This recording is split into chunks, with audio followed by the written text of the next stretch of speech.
कर्म झाले त्याची भोगा आले. आपण केलेले कर्म हे आपल्याला भोगावे लागणार आहे, कारण ते आपल्याला नाही तर देवादिकांनाही सुटले नाही. मग तुम्ही आम्ही कोण आहे? कारण श्रीरामांना सुद्धा त्यांचं कर्म हे भोगावं लागलं. विठाला विठाला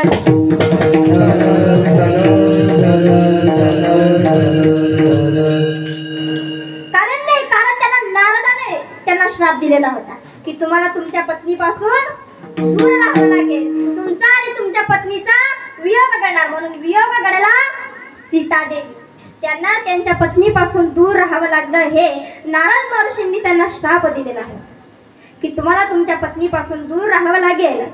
आणि त्यांनाच नाही तर त्यांच्या वडिलांना देखील ते कर्म चुकलं का?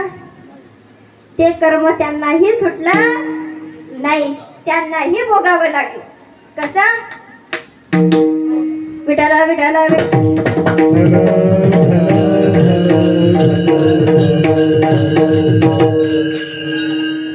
दशरथ राजा जंगलामध्ये निघालेला होता.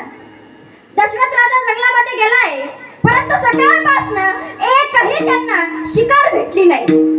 सकाळपासून एकही त्यांना शिकार भेटली नाही. म्हणून उदास होऊन एका तळ्याजवळ आले आणि त्या तळ्याजवळ, त्या नदीजवळ एक झाड होतं. त्या झाडाच्या आडे बसले आणि आपला बाण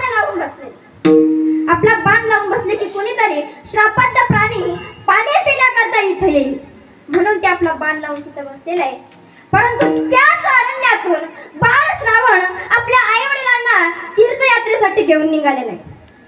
बाळ श्रावण आपल्या आई वडिलांना तीर्थयात्रेसाठी घेऊन निघालेला आहे. परंतु मनातच बाळ श्रावणाच्या आई वडिलांना तहान लागली. बाळ श्रावणाच्या आई वडील म्हणतायत की बेटा तहान लागली रे, थोडंसं पाणी मिळेल तर फार चांगलं होईल, असं बाळ श्रावणाच्या आई वडिलांनी म्हटलं. आणि बाळ श्रावणाने आपल्या आई वडिलांना एका झाडाजवळ ठेवलं, बसवलं आणि पाण्याच्या शोधामध्ये निघाले. सोमवाराचा एक नदीचा आवाज येत आहे आणि नदीचा आवाज आला म्हणून बाळ श्रावण तिथे गेला. बाळ श्रावणाने जशी पाण्याची झारी नदीमध्ये बुडवली, त्या बुडबुडीचा आवाज राजा दशरथाच्या कानावरती जाऊन पोहोचलेला आहे. राजा दशरथाच्या कानावरती जाऊन पोहोचलेला आहे. राजा दशरथाला असं वाटलं की कोणीतरी श्रापत प्राणी पाणी पिण्याकरता इथं आलेला आहे. म्हणून राजा दशरथाने आपला बाण सोडला. जसा बाण सोडला तसाच बाण श्रावणाच्या काळजाला लावून भिडलेला आहे. आणि ज्याप्रमाणे आवाज आला, आई ग शरला तो धावून आला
श्रावण बाळाच्या काळजाला लावून भिडला आणि श्रावण बाळाच्या मुखातून आई ग असा शब्द निघाला.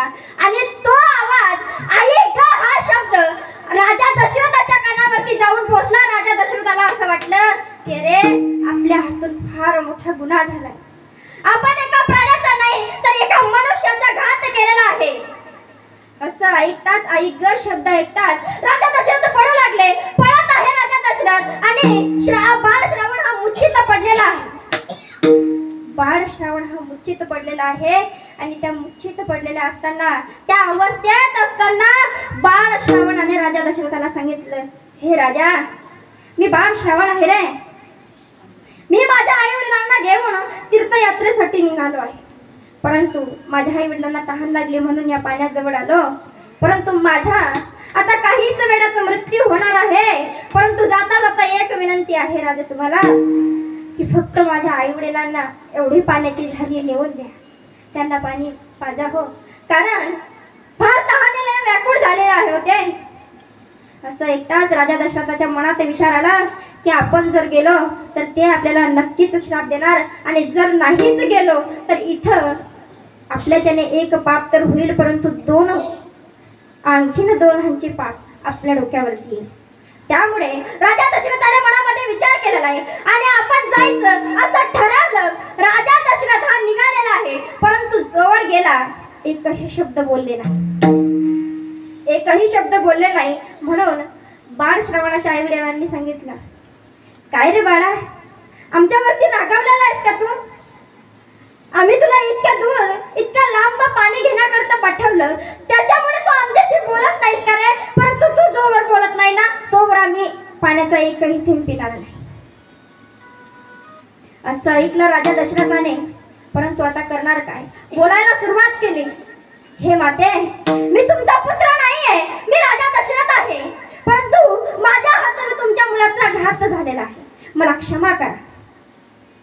असं ऐकताच बाळ श्रावणाच्या आई वडिलांना ठेच पोचली, ते ढाय मोकल्या रडू लागले आणि रडता रडता ते खाली कोसळले. कारण सांगितलं होतं की जोपर्यंत माझा मुलगा आमच्याशी बोलणार नाही तोपर्यंत आम्ही पाणी पिणार नाही, असं त्यांनी सांगितलं होतं. म्हणून बाळ श्रावणाच्या वडिलांनी एकही थेंब पाणी पिला नाही, तिथेच मूर्छित पडले. तिथे त्यांनी प्राण सोडला. परंतु जाता जाता एक सांगितलं, राजा दशरथा, ऐक, ज्याप्रमाणे तू आमच्या मुलाला मारलं व आम्हाला समुद्राच्या दुःखात लोटलं व आमच्या मुलाला मारून आम्हाला इथे तू आमच्याजवळ पाणी देण्याकरता आला व आमचाही आता प्राण होणार, परंतु ऐक राजा दशरथा, ज्याप्रमाणे आम्हाला अंतकाळी आमच्या मुलाची भेट झाली नाही, त्याप्रमाणे तुलाही अंतकाळी तुझ्या व तुझ्या मुलाची भेट होणार नाही, तुला शेवटी पुत्र करून मरावं लागणार, असा श्राप दिला. कुणाला? राजा दशरथाला. म्हणून म्हटलं जातं की केले कर्म झाले त्याची भोगा आली. राजा दशरथाला शेवटी भोगावे लागलं की नाही? भगवान श्रीरामाची आणि त्यांची भेट झाली नाही, कारण ते आपण जसं कर्म कराल त्याप्रमाणे आपल्याला भोगावं लागणार. आता पूर्वीचे काळी लोक म्हणायचे बाबा की आपल्याला वरती गेल्यानंतरच कर्म भोगावे लागणार, बरोबर? परंतु आता तसं राहिलं नाही. आता आपण लगेच कर्म करा, लगेच आपल्याला भोगावे लागणार. कारण पूर्वीचे माणसं म्हणायची की आपल्याला आपण जर कर्म केलं तर ते आपल्याला वरती भोगावे लागणार. आता तसं नाही ना. एका हाताने कर दुसऱ्या हाताने भर, येथेची कर येथेची भर, जगशील कोठवर जगशील कोठवर, हे प्राण्या जगशील कोठवर. ओ एका हाताने कर गड्या रे, दुसऱ्या हाताने भर, ओ एका हाताने कर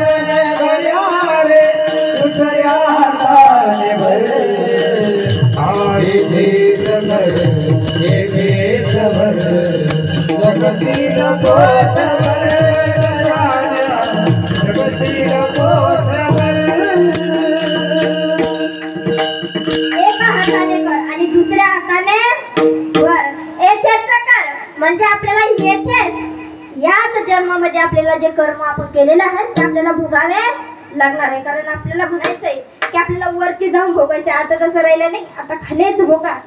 जे तुम्ही केलंय ते लगेच बरं. तुम्हाला एक दृष्टांत देते. विठ्ठल विठ्ठल.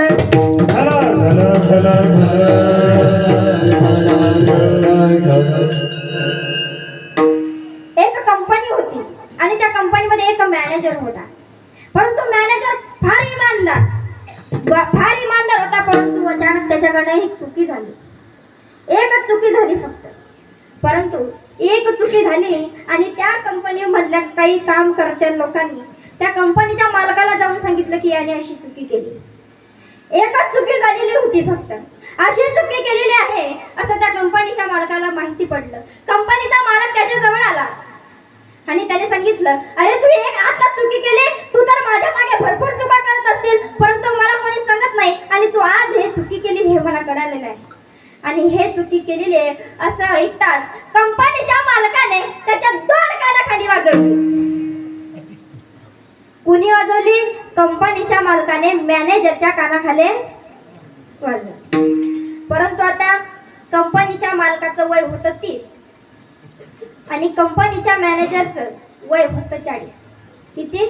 40. म्हणजे कोण मोठं होतं? कंपनीचा मॅनेजर. कंपनीचा मॅनेजर मोठा होता.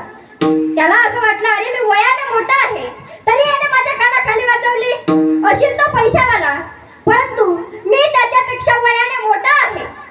त्याने माझ्या कानाखाली गेली, माझा अपमान केला. 4 चौघामध्ये या लोकांमध्ये त्याने माझा अपमान केला. भरपूर राग आला त्याला. परंतु आता करणार काय? घरी गेला. घरी गेल्याच्या नंतर पत्नीला हे सगळं सांगितलं आणि पत्नीच्याने फक्त एकच चूक झाली. त्या चुकी त्या कंपनीच्या मॅनेजरने त्याच्या पत्नीच्या 2 कानाखाली वाजवली. कुणी वाजवली? कंपनीच्या मॅनेजरने त्याच्या पत्नीच्या कानाखाली 2 वाजवली. कारण तो राग होता, त्याला भरपूर राग आला. तो कोणावरती काढणार? मग पत्नीवरती काढला. पत्नी कोणावरती काढणार आता? लगेच सांगितले महाराज, लहान मुलांवरती काढणार. मग पत्नीने काय केलं? 2 मुलं होती, त्या मोठा मुलगा समोरून आला, त्याच्या 2 कानाखाली वाजवली. आता तो सर्वात मोठा होता, त्याला भरपूर राग आला. तो म्हणू लागला, मी मोठा असल्यावर मला का मारलं? लहानाला का नाही मारलं? माझी काय चूक होती? त्याने असं करलं.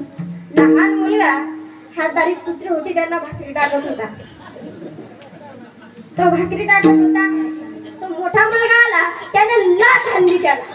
जशी लाथ हाणली तसा तो कुत्र्यावरती जाऊन पडला आणि त्या कुत्र भुकत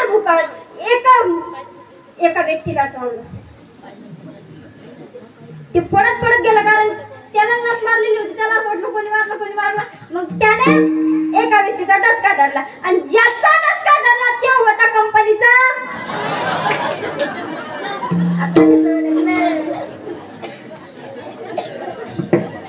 म्हणून येत्याचं कर.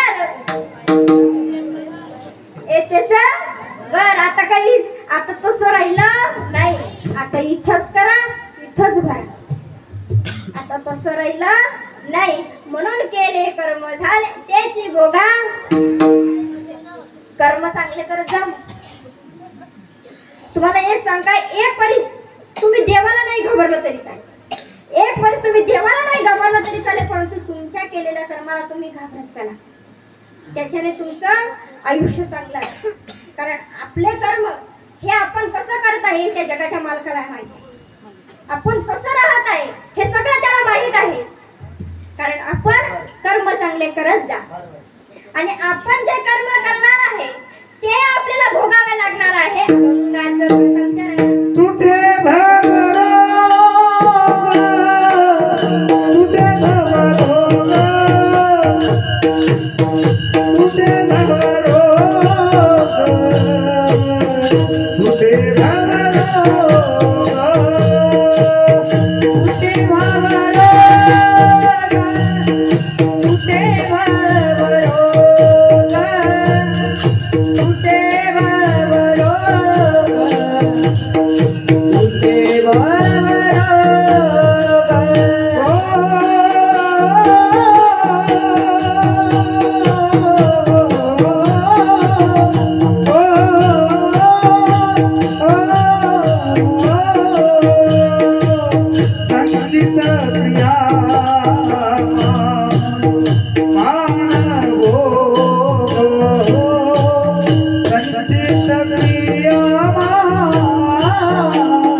घेतला.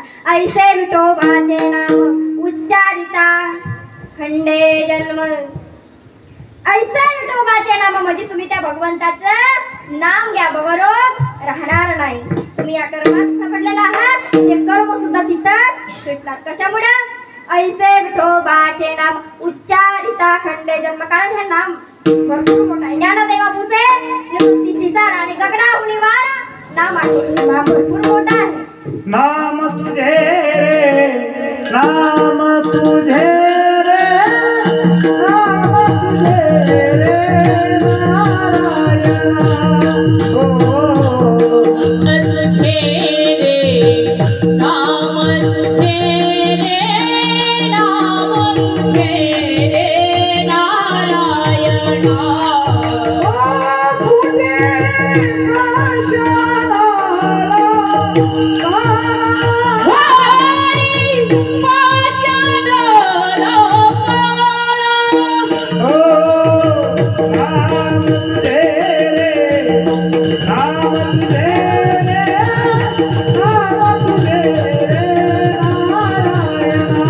नारायण. नाम तुझे रे, नाम तुझे रे, नाम तुझे रे नारायण. हे नाम फार गोड आहे. म्हणून ते गोड आहे म्हणून तुम्हाला ऐकायला छान वाटतं. का झोपले का काय? हा युवराज झोपी काय? जागी व्हा. कारण हे नाम भरपूर मोठं आहे आणि छानही वाटतं, मनाला गोडही वाटतं. कारण नाम घेतल्याने मन प्रसन्न होतं, डोकं शांत होतं की नाही? मन प्रसन्न होतं, डोकं शांत होतं. हे नाम फार मोठं आहे म्हणून आपल्याला चांगलं वाटतं की नाही? आणि लोक राम रामच दोनदा रस का घालतात? मग त्यांना चांगलं वाटतं म्हणून ना राम राम तुम्ही घालतात ना बाबा. तुम्ही कोणीही असो, प्रत्येकाला येणारा जाणारा आजोबा राम राम राम राम घालतात. दोनच वेळा का घालतात बरं? असा विचार तुम्ही कधी केलाय का? मला विचारायलाय महाराज. एक व्यक्ती माझा पिछात सोडत होता, लोक राम राम दोनच वेळा का घालतात? म्हटलं थांब तुला सांगितले. लोक राम राम दोन वेळा घालतात. कशामुळे? कारण रा आम लांबमध्ये घेतला तर रा आम किती शब्द येतात? इंग्लिश कुले का मराठी? रा आम किती शब्द येतात? 3 येतात. मग रा हा शब्द किती नंबरला येतो? अरे क ख ग त्याच्यापासून सुरुवात करा. अ आई त्याच्यापासून सुरुवात करा. 27 नंबरला रा येतो आणि मग 25 नंबरला म येतो. मग 27 आणि 25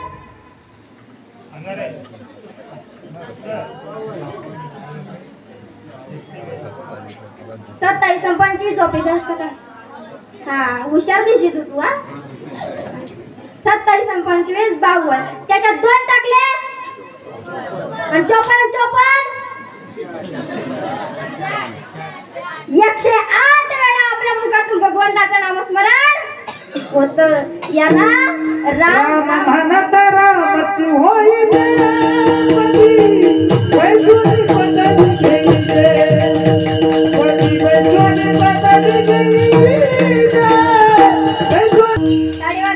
या मुलासाठी बरं का फार छान उत्तर दिलं तू. असेच हुशार मुलं पाहिजे महाराजांच्या. कोणाकोणाला विचारा येतच नाही, आपणच सांगावं लागतं. फार छान हुशार दिसतात तुमच्या गावातले, म्हणून तुमच्या गावातल्या मुलांसाठी एकदा दोनदा टाळ्या वाजवा. कारण सगळी लहान लहान मुलं कीर्तनात येऊन बसली नवल वाटतं महाराज. काही घरी झोपलेले असतात, त्यांना त्यांचं हितच कळत नाही की भगवंताचं नाम काय असतं, काय असतं हे त्यांना कळत नाही. कारण आपुले हिता जो असे जागता शब्द म्हटलं की नाही. परंतु काही काही मुलांना असं वाटतं की मी रातच्या 2 वाजेपर्यंत टीव्ही बघितलं तर मी जागा आहे का? तू झोपलेला आहे? तू मूर्खा. रातच्या 2 वाजेपर्यंत टीव्ही समोर बसलेला आहे, तो जागे असून झोपलेला आहे. कीर्तनात आहे, झोप लागली काही हरकत नाही, झोपून सुद्धा. कारण काय करता? भगवंताचं नाम आपल्याला कळतं. त्याचं नाम किती गोड आहे आणि आपल्याला कळतं म्हणून आपण इथं येऊन बसलेलो आहे. ज्यांना कळत नाही ते घरी जाऊन झोपलेले आहे. कारण आपल्याला कळतं की हित कशात आहे, आपल्यासोबत काय येणार आहे. या भगवंताचं नाम येणार आहे फक्त आपल्याबरोबर, दुसरं काही येणार नाही. आपण जे भगवंताचं नाम आणि याच्यासाठी जन्म दिलाय भगवंता, दुसरा कशासाठी नाही दिलेला आहे. भगवंताला असं वाटलं की आपण जर याला जन्माला घालायचं तर याला सगळं काही द्यायचं. त्याला दया आली होती बरं का आपल्यावरती दया आली होती त्याला. कसली दया, तर याला जन्माला तर घालायचंय परंतु याला मुख हवं ना माझं नामस्मरण करायला, म्हणून सुंदर असं भगवंताने मुखही दिलं. दया आली बरं का, सुंदर असं भगवंताने त्याला मुखही दिलं. आणखीच दया आली देवाला असं वाटलं जर मुखाने भजन करेल तर ताडी कशी वाजवणार, म्हणून दोन सुंदर अशी हातही दिली. देवाला आणखीच दया आली. हा जर मुखाने भजनही करेल ताडीही वाजवणार, परंतु हा माझ्याजवळ कसा येणार, म्हणून सुंदर अशी दोन पायीही दिली. कशासाठी, वारी करण्यासाठी. परंतु आजवर आपण याचा दुरुपयोग करतो की ज्याच्यासाठी देव दिला रे त्याच्यासाठी आपण नाही वापर केला. देह दिला देवे भजन गोमाता,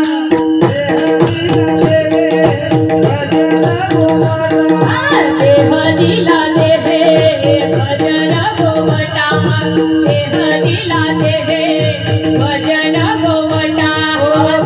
देह दिला देवे भजन गोमाता, देह दिला देह भजन गोमाता. देह दिला देहे भजन गोवटा, देह दिला देहे भजन गोवटा. तोया धारा फाटा हो, तोया धारा फाटा हो, तोया धारा फाटा मालिकेचा. देवे दिला देह भजन गोमाता, देवे दिला देह भजन गोमाता. देह दिला देह भजन गोवटा, देह दिला देह भजन गोवटा.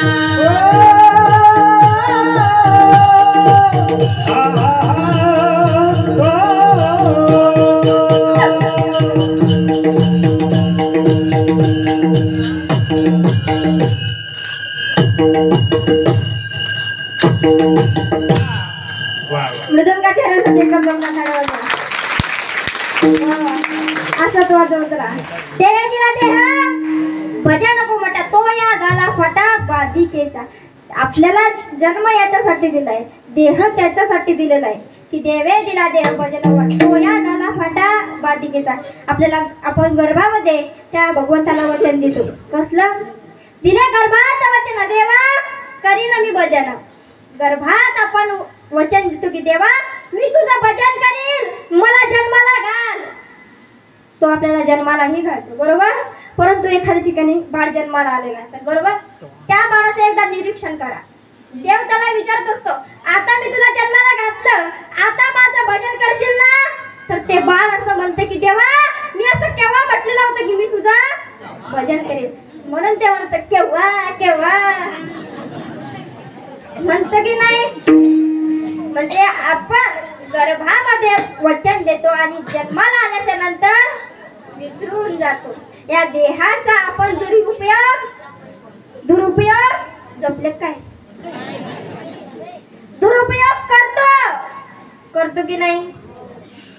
तर मला सांगा हा देह पिण्यासाठी दिलाय का. तुम्ही नका कर्जा बरं मोठे म्हणे सांगितले. हा देव दारू पिण्याकरता दिलाय का, कशासाठी दिलाय. काय योग साधला जन्म तुला लाभला, काय योग साधला जन्म तुला लाभला. कोण देव पावला रे विचार्या भजनाची लागला रे विचार्या भजनाची लागला रे. काय योग साधला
खाण्यासाठी दिलाय जग्यासाठी दिलाय काय?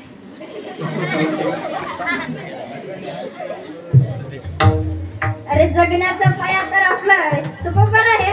आपल्याला जे सांगतात आपल्याला जन्म दिला आहे भजन करण्याकरता नाही तर कोणतंच रक्षण करण्याकरता नाही. कारण आपण याचा दुरुपयोग करतोय. जन्माला तर घातलाय परंतु नका तुम्ही त्याचं नाम घेऊ परंतु स्वतःचं हित करू द्या. नका त्याचं काही करू परंतु स्वतःचं हित करू त्याला हारीत होईल. त्याला असं वाटलं आपण जन्माला घातलंय परंतु हा सगळा दुरुपयोग करतोय रे. त्याला असं दया वाटते परंतु करणार काय? परंतु त्याच्या पाठीमागे सदैव तरीही भगवान परमात्मा राहत असतो की नाही. परंतु आपण त्याचा दुरुपयोग करतोय. त्याने जन्म दिलाय हा काही पेताळ अशा म्हणजे त्यात काय थंड थंड लागतंय रे. गटार मध्ये झोपलेलं असतं पट्टत. ही जमीन कशी काय उलटी झाली रे? उलटा झोपलेला आहे. ती जमीन कशी काय उलटी होणार आता? त्यांना काही कळतच नाही महाराज. तर मला हे सांगा तुमच्या घरी मोटरसायकल आहे बरोबर? तुमच्या गाडीतलं एकोणकी पेट्रोल संपलं. समजून घ्या बाबा. तुमच्या गाडीतलं एकोणकी पेट्रोल संपलं तर तुम्ही तिच्यात डिझेल होती त्यात का? का नाही होतीत बरं का? कारण गाडीचं इंजन खराब होईल म्हणून तुम्ही डिझेल होतात नाही. मग हा कोट्यानुकोटी रुपयाचा नरदेव भगवंताने आपल्याला दिलाय. आपण याच्यात नाही ते होती तर ते खराब नाही होणार का? मग याचा आपण का दुरुपयोग करतो? पण चांगला उपयोग केला पाहिजे. आणि काही पठ्य तर इतके बहादर असतात. राजांना डोक्यावर घेतात दारू पितात. राजा तुम्ही पुन्हा जन्माला या कशाला या?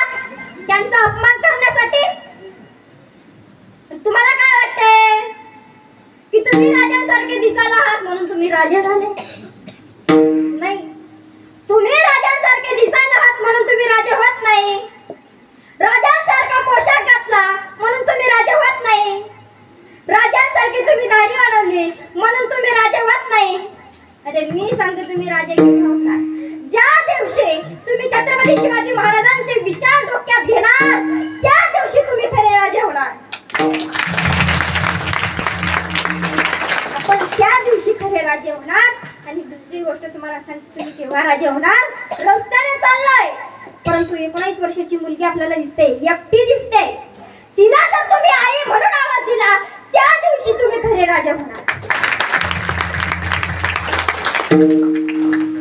कारण आपण आजवर काय करतोय? राजांना सांगितलं होतं का? त्यांनी सांगितलं होतं की माझी जयंती तुम्ही दारू पिऊनच काढा.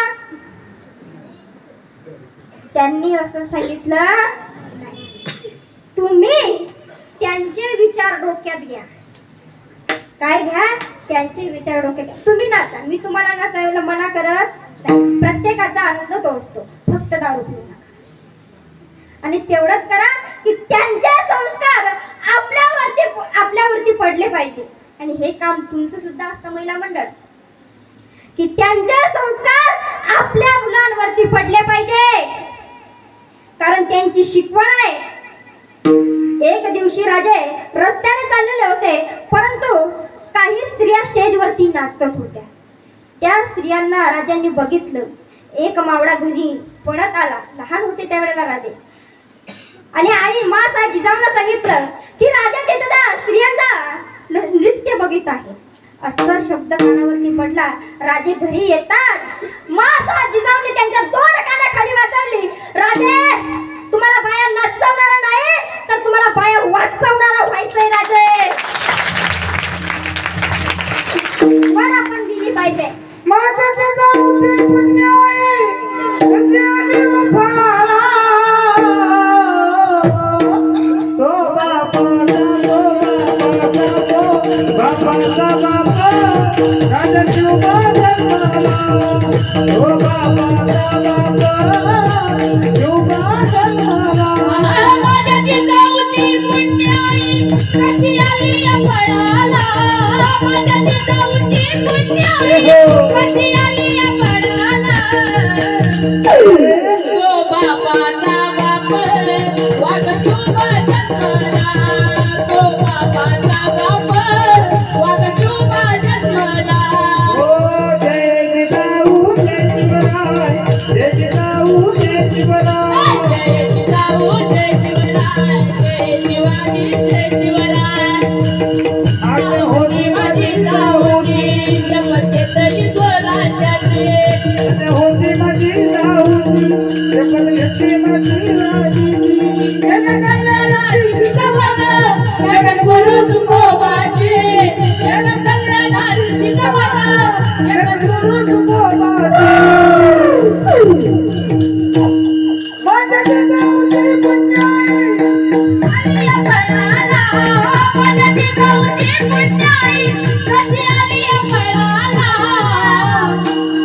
तो बापाचा बाप वाघ चुबा जन्मला तो बापाचा बाप वाघ चुबा जन्मला हे बाबा